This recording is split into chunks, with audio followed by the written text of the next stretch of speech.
Hello, hello, hello. This is Attorney Mike Revlin coming to you from Chicago as usual. And today we've got some interesting ones. As you can see from the thumbnail, we got a dad who gets arrested, and I'm not sure he did anything wrong. I'm curious to see what you guys think in the chat. Let's get started, shall we? Good morning. How are you today? Good, sir. All right. Allegations here are concerning Mr. Pettis appears to be 59 years old and allegedly kicked in his ex-girlfriend's door. Probably a little late in life for that kind of activity, sir.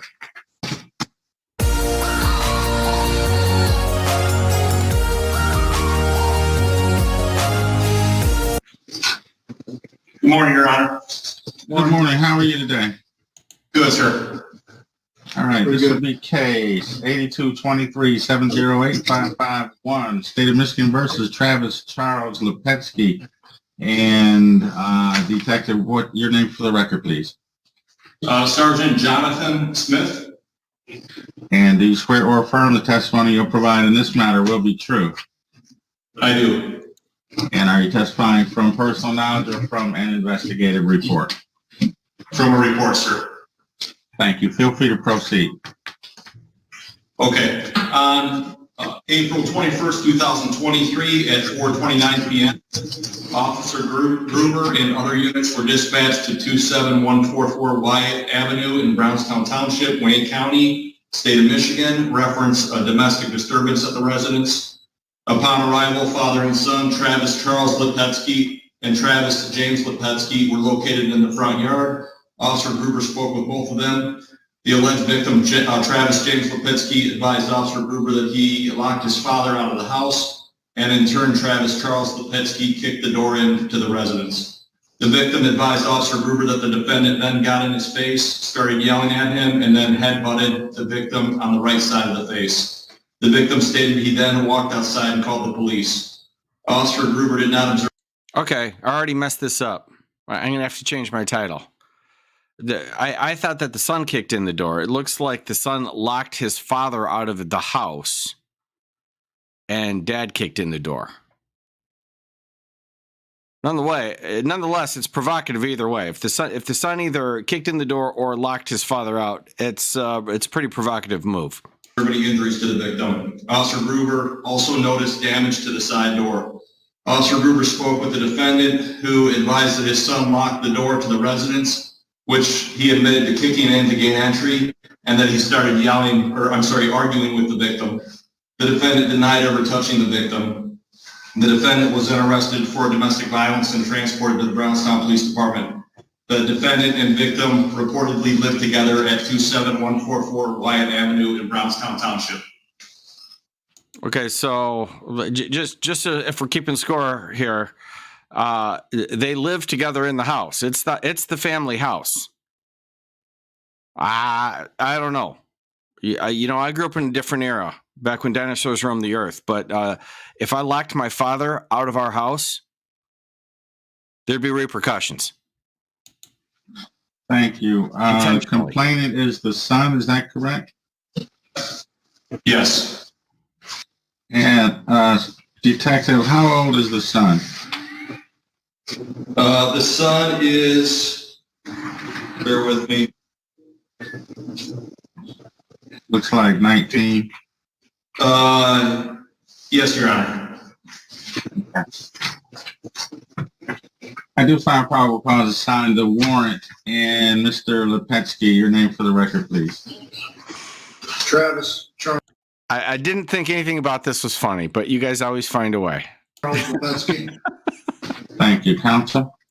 Pride Murad, PA 3665, on behalf of Mr. Travis Charles Lepetsky, with a way formal reading. Mr. Lepetsky stands mute. He's been advised of his rights. New Zealand. Court will enter a not guilty plea on your client's behalf as to bond, and if you can get into the residential situation, I'd appreciate that. Absolutely, Your Honor. With regard to bond, I'd advise that Mr. Lepetsky is 42 years old, Judge, a life resident. A resident of Michigan for the last 21 years. He has 6 children where he lives within that home, Your Honor, along with his wife. That is his 19-year-old son. He also has 3 daughters as well. He indicates, Judge, that he has no assaultive criminal history whatsoever. He's a certified carpenter. He's not fully employed at this time. He is picking up jobs as he can, though. I believe with his income and his dependents, he still falls within the guidelines. He wants the court to know that he is certified. He's completed 2 years of college. He does take some medication. He indicates he's not received. With regard to the allegations in the residence, Judge, now I am going to ask for no assaultive contact. I know the court may not be inclined to grant it. And if the court's not inclined to grant it, Judge, he does have a friend that he can probably go and stay with while this case is pending. Attorney Murad is on both of these cases that I clipped for today and does a fantastic job on both of them. He's a good advocate. But a little bit about this dynamic, Judge. This is his 19-year-old son. He's denying any physical contact. The son says he was headbutted, but the officers didn't observe any injuries. The rest of the story is exactly what Mr. Lepetsky told me, Your Honor. I think this is a situation where might be time to move out, but nonetheless, it probably should be handled in a different manner. Although Mr. Charles Lepetsky was locked out of his own home, that was his own door. But nonetheless, Judge, I think different matters could have been taken here to avoid all of this. Nonetheless, with regard to bond, Judge, I do think personal bond is appropriate. Again, I am asking for the no assaultive contact order. It looks like this alleged date of offense was from the 17th of April. So it's been about 6 days. I'm sure there's been a significant cooling off period. I'd ask for personal bond, no assaultive, but nonetheless, he does have an alternative residence if necessary. So I guess my concern is I don't want to just say, okay, going back home and then this escalates out of control again. I've got no issue with the personal bond. I've got no issue with no assaultive contact. But if sounds like there's a large family living in this home, and 19-year-olds are trying to feel their way around being adults, I guess. But I don't want this to spiral out of control again. You have any thoughts on that? I don't think you. Right there, the judge is a reasonable sort in both of these, although you may disagree with this ruling on the next one. But this is what it gets down to. The devil's in the details. We don't know how much. The defendant says, I didn't touch him. Under those circumstances, it's insane. There's no reason. He can kick in his own door to gain entry to his own house. There's nothing wrong with that. But this is what's hard for me. So what is proportionate? What are you supposed to do in that circumstance? He's 19 years old. I guess, it's obviously not free reign. You can't pull out a gun or something like that. Obviously, we can't go that far. But like I said, when I was growing up, if I would have intentionally locked my father out of the house, there would have been a touching afterwards, shall we say. And it wouldn't have been pleasant. And my dad's not a maniac. He's a sort of middle of the road kind of guy. This is where we are, and everybody says they want fathers to step up and do things. Here's the thing: he's providing boundaries for this kid, so that society and the police don't have to. It appears to me, but I'm not sure. If you told me he really beat him up, that changes it. It gets back to the facts. It does, but this is what you're dealing with. Well, because I don't believe alcohol or any controlled substances were involved, Judge, but he's willing to do whatever it takes. So if you want him to go and stay with his buddy while this kind of gets weeded out, he's going to have no problem doing that. He's got ties to the community. He'll make it happen. But I think with that cooling off period, he understands. So maybe leave his son alone until they figure out the next steps from here, whether that's his son leaving or them doing some family therapy or something, Judge. But that's kind of. Yeah, he's got to leave. Therapy isn't going to do it. Sorry to stop this one. This one touched me personally because I've been a crazy 19-year-old and I've been a father, and I understand all this. And guys are going to do this, and I'm going to be controversial here. Men and women are different. They are, and a guy at that age is going to start doing crazy things and pushing boundaries. And if there isn't a father around, they'll just run roughshod over the situation. If there is a father, you're going to get this. This is preferable to not having that boundary set and spending the rest of your life in jail because you do it to somebody else. So I mean, I don't know if we should put this guy in jail or pat him on the back for doing a good job. Honestly, I don't. And that's why I put up a poll. I wanted to see what you guys think. Our position today. Okay. Mr. Lepetsky, I'm sure you heard my concerns, you know, and I somewhat sympathize with you dealing with a upper teenager. But nonetheless, you're here charged with a crime. I'm not going to order that you not go back to that house. But if you go back and things are spiraling out of control, perhaps you should live with your friend at least temporarily. Is that clear? You can answer that, sir. Yeah, yes, Your Honor. Yes. Okay. Bond. Also, this guy's demeanor, he's calm, he's rational. He has no prior history. He nothing else. I feel like he's holding back a story to protect his son still. That's what I feel like. You're going to be set. There'll be no assaultive contact with Travis James Lepetsky. Bond will be set at $5,000 personal. And next court date is probable cause conference May 2nd, preliminary exam May 9th, both in 33rd District Court in Brownstown. Anything else? Judge, I got this as a misdemeanor. You're right. Madam Clerk. Yeah, 1 second. All right. Next court date is a pretrial on May the 2nd in 33rd District Court in Brownstown. Anything else for the record? Nothing further, Your Honor. All right. Thank you. Thank you, Detective. Have a great day. Your Honor, what time was that court date at, sir? I've got it as 9 a.m. Thank you, sir. I appreciate it. Thank you. Have a great day. You too. Thanks. Rhode Island. What's your name, sir? Love it. Mr. Keith Lindsay. Thank you, sir. All right. This will be case 82-23-708-539, State of Michigan versus Defendant 2, Keith Terrence Lindsay. And Detective, your name for the record, please. Is there a detective next to you, Mr. Lindsay? No, Your Honor. The officer said give him 1 second. Okay. Hey, Grefke, is Allison ready? Is he supposed to be down here or not? Okay. Rachel, I agree with you to some extent, but a guy, I'm a man. I went through it, and at 18 or 19, with testosterone coursing through you, you do dumb things. You do, like most of the time.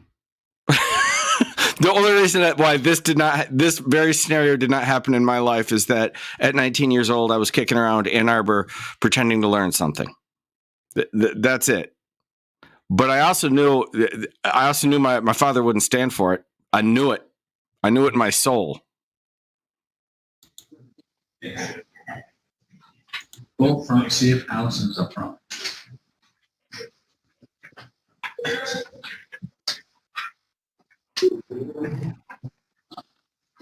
Answer. Yes. Looks like you gave me 2 sets of complaints and warrants.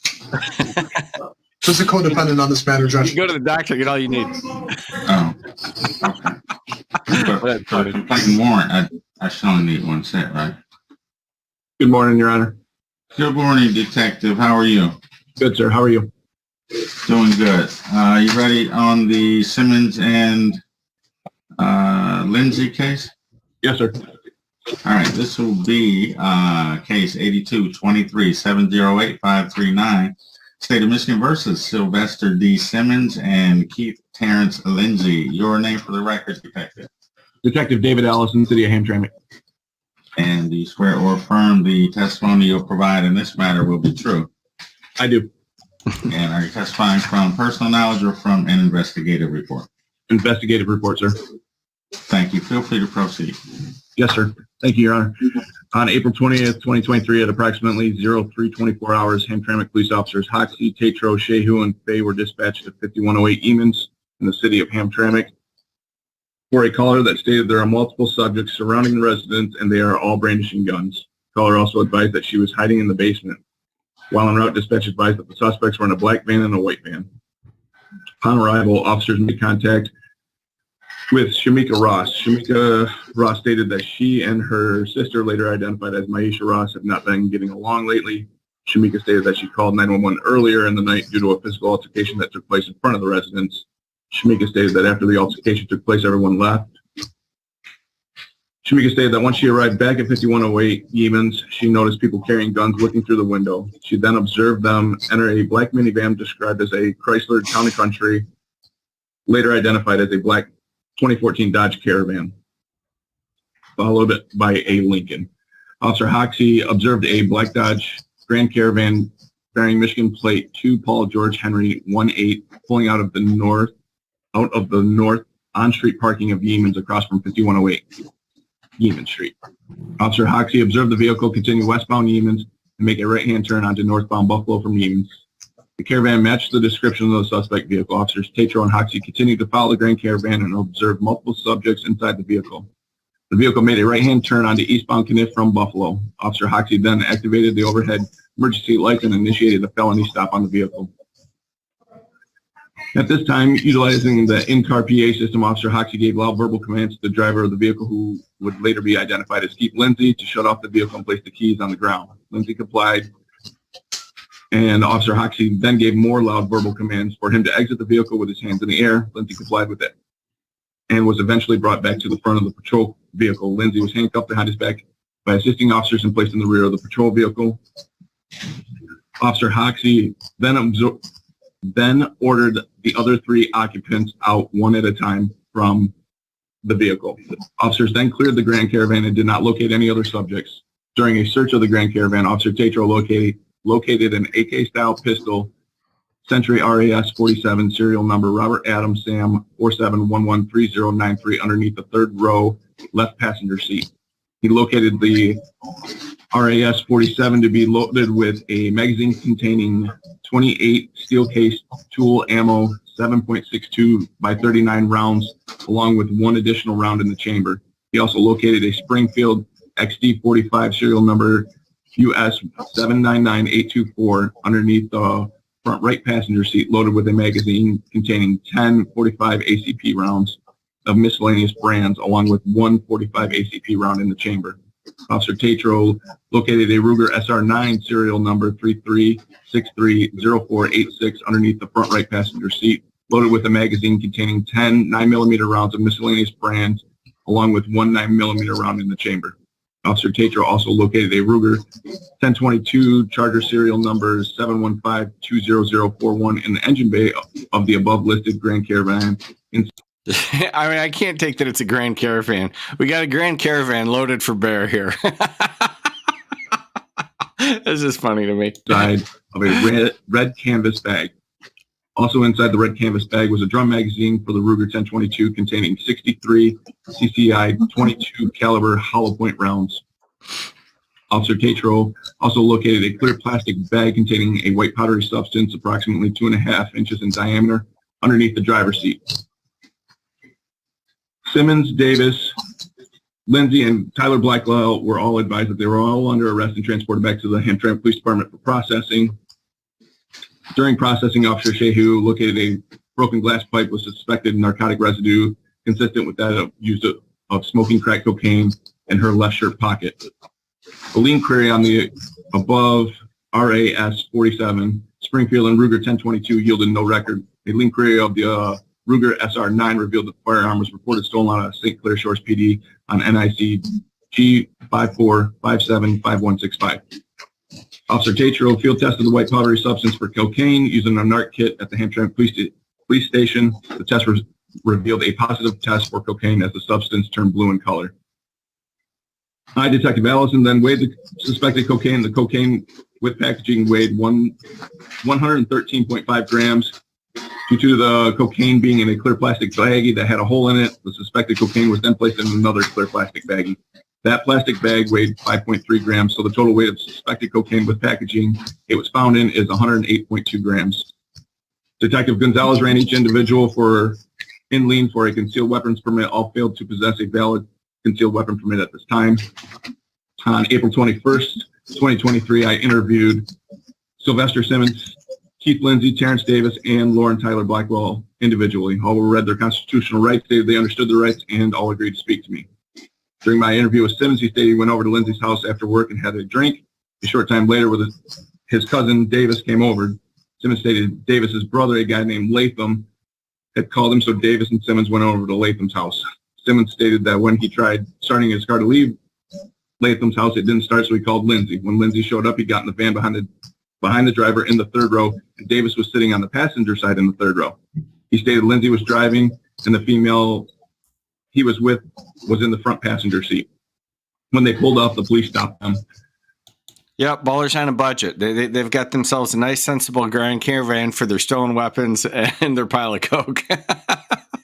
It's almost as if they're up to no good. I informed Simmons that one of the recovered guns was found near him. He stated he didn't see any guns when he got in and didn't know if Davis had stashed anything before he had gotten in. Simmons then made a comment about the gun being under the seat, but I had not told him that it was found underneath the seat. When I asked Simmons about the guns and cocaine that were found in the vehicle, he stated he didn't know anything about them and they weren't his. I then interviewed Keith Lindsay. Lindsay stated that Simmons, whom he calls Cuddy, had come over to the house and was having a drink. Cuddy's cousin Davis showed up. A third guy named Latham showed up a short time later and began asking Cuddy about Davis and Davis about where he could buy some guns. Lindsay stated that he had everyone go outside because he had family and didn't want them to hear what they were talking about. Lindsay stated Latham left suddenly and then Cuddy and Davis were going to Cuddy's house. Right before they left, Cuddy or Davis got a call from Latham saying someone was in his house. Lindsay stated Cuddy and Davis left together in Cuddy's car, a black Chevy Impala. As Cuddy and Davis were leaving, he observed Tyler Blackwell walking down the sidewalk to his house. Lindsay said she had asked him to take her to get some cigarettes and then to the 7 Mile area. Lindsay then got a call from Cuddy saying his car wouldn't start and he needed a boost. When Lindsay and Tyler Blackwell arrived at Latham's house, which is where Cuddy and Davis were, he said Latham told him to park up the block. As they were driving westbound on Yeaman Street, he and Tyler Blackwell both saw Cuddy and Davis walking on the east sidewalk with guns in their hand. Once Lindsay parked, he opened up the driver door a little and looked back towards Latham's house. He observed Cuddy, Davis, and Latham in the street pointing guns at Latham's house. Latham was then seen by Lindsay running to his car and yelled, "Police, police." Latham parked his vehicle in a lot just past Lindsay's vehicle, and then Cuddy and Davis came up to his car, telling him to unlock it. Once Cuddy and Davis got in the van, they told him to drive away. Lindsay stated he could hear metal rubbing against plastic like someone was stashing something, but he was unsure of what. Once the police got behind Just a little preview. Attorney Murad asks for a PR bond here. Lindsay's vehicle and activated their emergency lights, Lindsay stated Cuddy and Davis told him to keep driving and to not stop. Lindsay pulled over immediately and stated that he was handcuffed by police. When I asked Lindsay about the guns in the vehicle, he stated they belonged to Cuddy and Davis. When I asked him about the cocaine, he said it was salt. I informed him that it was tested by officers and it had a positive return to indicate it was cocaine. Lindsay, They were carrying salt around in bags that just coincidentally seemed to be reasonable amounts for drug use. He stated he knew the baggie was under the driver's seat, but still maintained he thought it was salt. I then asked Lindsay if he knew about a gun hidden in the engine compartment of the vehicle. Lindsay stated he didn't, but he stated that it must belong to a guy named Pierre Brown, as Brown had borrowed his vehicle. Lindsay stated he let Brown use the van approximately a week ago and that he and a guy named Calvin had been trying to come over to get something out of the van. Lindsay believes it must be the gun that was found in the engine compartment. Lindsay did state during the interview that Cuddy and Davis are involved with guns and people who have guns. Lindsay agreed to write out a statement for me regarding everything that happened. I then interviewed Davis. Davis told me the same story as Simmons did, except for when they were at Latham's house. Latham said the person in his house he thinks has guns. At that point, Davis stated he told Latham to call the police, and that's when Cuddy's friend Lindsay showed up and they left. Davis stated he didn't know anything about guns or cocaine in the car and stated he didn't know Cuddy's friend or the female in the van with him. Davis claimed the guns were already in the vehicle but didn't see them and they weren't his. I then interviewed Tyler Blackwell, who stated that she went over to meet Lindsay. Lindsay then received a phone call and told Tyler Blackwell that they had to go pick up his friend. Tyler Blackwell stated she had been drinking a beer and remembered turning down the street where everyone was. She doesn't remember seeing anyone with guns or doesn't know the two guys that got into the van. Tyler Blackwell stated she has only known Lindsay for 2 months but doesn't believe he would put her in a bad situation. Tyler Blackwell stated that when she meets up with Lindsay, it is always in the van but has never seen any guns. Tyler Blackwell stated that they have done drugs together in the van, but not that day, and that she doesn't remember hearing anyone yelling at Lindsay while he was driving to not stop. She did not state the two men in the back. She did state that the two men in the back were whispering a little, but she couldn't hear what they were saying. And that'll conclude my reading, Your Honor. Thank you. I do find probable cause to sign the warrant, and there we go. Counsel, as to the arraignment, and I believe this is defendant 2, Keith Lindsay. Correct, Your Honor. Ride Marad, PA 3665 on behalf of Mr. Keith Lindsay, waive formal reading, stand mute. Mr. Lindsay's been advised of his rights. The court will enter a not guilty plea on your client's behalf, and as to bond, this is certainly not the typical CCW and cocaine possession case. As to bond, please. As the bond judge, well, first I must advise that I was unable to complete a confidential interview with Mr. Lindsay or any of the defendants in Hamtramck. I was advised that could not be made possible because there's no door. But with regard to bond, the information that I was able to obtain, I would advise Mr. Lindsay is a 38-year-old life resident here in the state of Michigan, Your Honor. He does have 6 children in the community. He has a stable residence with his daughter and his daughter's mother. Your Honor, I'm looking at the habitual offenders notice. I don't see anything assaultive. I don't see anything since 2016. He indicates that there are no pending matters against him besides traffic. With regard to his ties in the community, he indicates that he's at Magna Seating, and he just started his own company, Keith's Home Healthcare. He's a certified medical assistant. He's received that certification at Dorsey College. He's earned a GED. Unfortunately, despite his gainful employment, he's still with... Oh, sweet Jesus. Keith's Home Healthcare. I didn't catch that the first time through.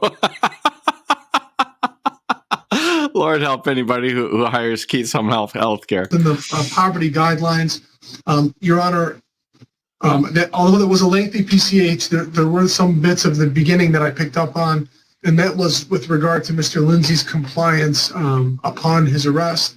He was asked to step out of a vehicle. He did, and that's, I don't see any combative behavior whatsoever. I'm not aware of any capious history. Your Honor, I know the court may not think this is a standard possession case, but you know that's the charge, and that's what he's being arraigned on, and that's what he's going to have to be fighting in court. So when I look at his ties to the communities, the lack of capious history, the lack of any assaultive criminal history, I don't know if this is somebody that I believe belongs in the Wayne County Jail between their court dates. I'd ask the court to consider release on personal bond in this matter. If the court wants to monitor him, I do believe that the court can use non-cash means like GPS tether. We just ask if the court imposes that he be allowed to maintain his job and work. And where's he working again, other than the company he just started? Magna Seating. In, I believe, Highland Park. So, counsel, I mean, I'm having a problem with this lady saying, you know, that she's having issues with her sister, and they've been having some sort of altercation that day. And then, you know, a van full of people with guns and dope shows up at the house. It's not a good look. You know, there's so many different arguments I can make in this situation. I think the utmost respect, the court can find guns and dope in a lot of places, Judge. And I'm not, you know, of course we're refuting the allegations at this time, but anything assaultive is just out of Mr. Lindsay's character. I mean, if you tell me the drugs, Judge, I look at his priors, you know, I see larcenies, I see stolen property, but I don't see anything assaultive. You know, I don't see anything assaultive, Judge. I don't think he's a danger to the community. I mean, it's 04. It's a long time ago, but larceny from a person certainly sounds assaultive to me.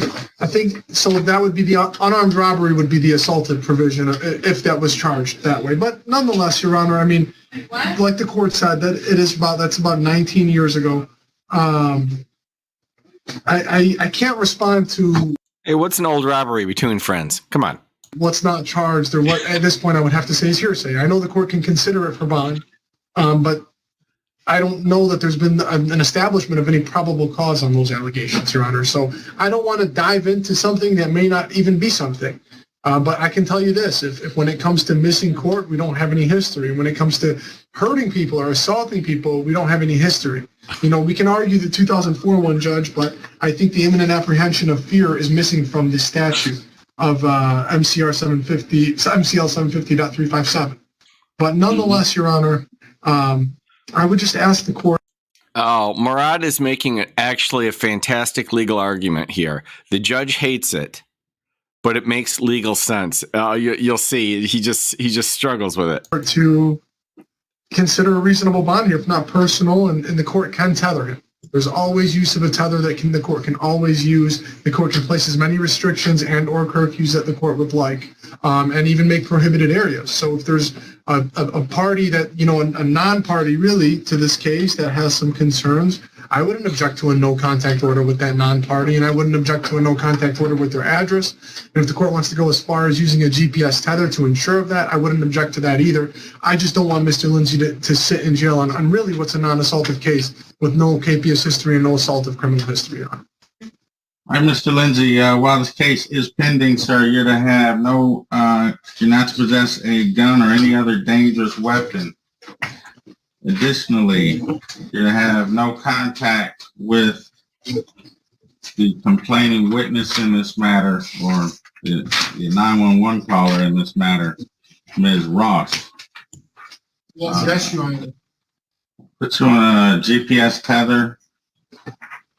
It'll be unrestricted except for two things.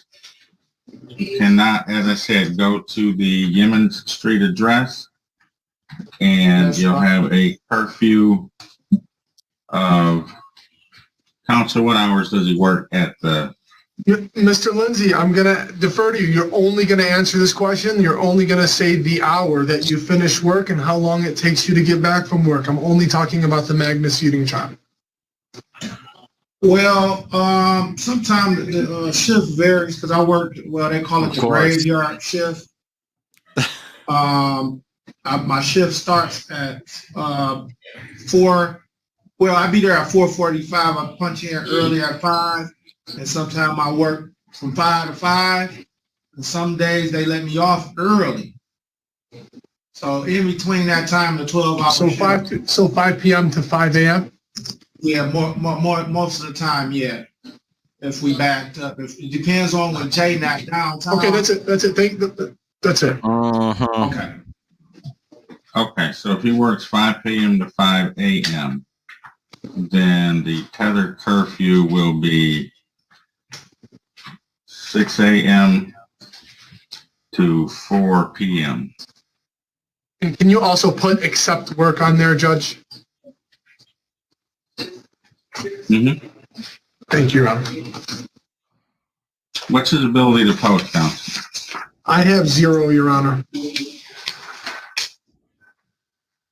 does also receive government assistance. It is only charged as cocaine possession.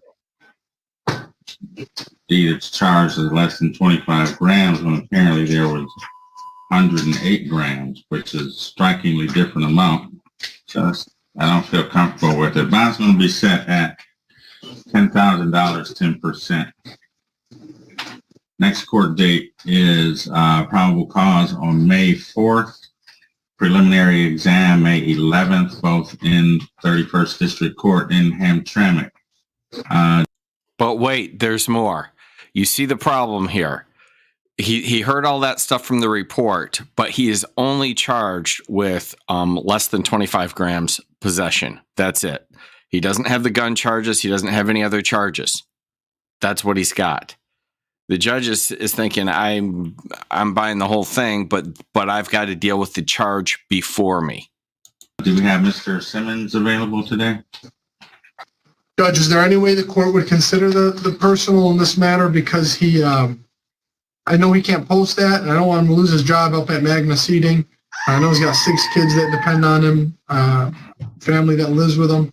I guess the only other thing I can add, yet, Your Honor, is what my knowledge of the system is when the police report that, was just read to us on the record makes its way over to the county prosecutor reads over that and decides to bring over the charges they feel that police report should support. or that they believe that there's probable cause for. So, Judge, I understand the allegations, but when we're, like you said, we're working with the possession of less than 25 grams. If he had no priors, we're talking 7411 here.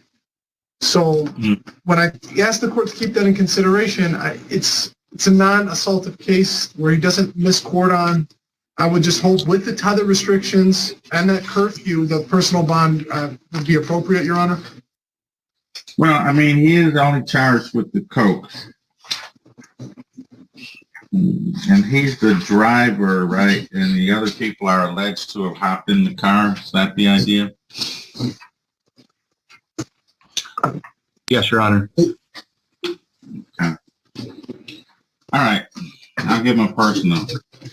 I don't think that same argument is going to work on Mr. Simmons, counsel, but we'll see what you have to tell me. Oh, yeah. He just got a PR bond out of this judge, and the judge hates doing it. But the judge is faced with possession under 25 grams, and I mean, he knows the procedures and what's normal and what you do in those circumstances. He's thinking that this guy is rolling around with stolen weapons and 108 grams, but he's not charged with it. So that one surprised me. I just thought it was interesting. Thank you, Your Honor. 10,000 personal, same court date.